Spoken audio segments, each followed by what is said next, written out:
د ګرمۍ په دې موسم کې د میږي ډېر زیات راوځي په کورونو کې ځای په ځای سوړي وکړي بیا شګې راوباسي او دا وي یو خو پکې دا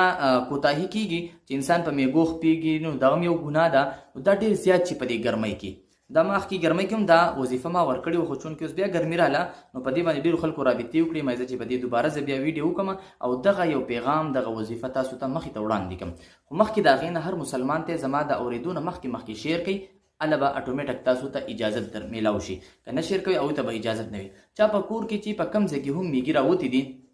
تنګول کوي ماشومان چې یا تاسو د خپل لاندې راځي په دغه ګناه کې مبتلا کیږئ نو برای کرام مړه کوئ ما اسانه طریقه اسانه وظیفه درته ښیم په 19مه سپاره کې سورة النمل ورته ویلی شي په سورة النمل کې به دا آیات دی یا ایها النمل ادخلوا مساکنکم لا یحطمنکم سلیمان وجنوده وهم لا یشعرون دقه ځای پوهي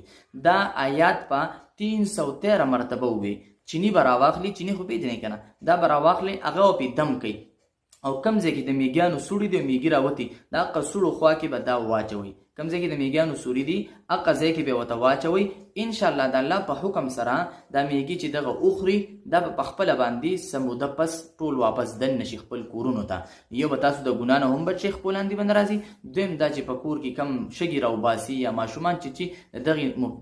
دغه نه به هم تاسو بچ شئ هغه ملګرو ته زما اجازت شو چې کوم مسلمانان د خیرخواهۍ په نیت باندې بل مسلمان ته شیرئ ما ته به هم الله اجر راکړي تاسو ته به هم درکړي که نه شیر کوئ هغوی ته زما اجازت نشته دی بیا درته ویم دا اخره کې دوباره بیا په واټساپ رابطه مه کوئ ځان پوهوئ په وظیفه باندې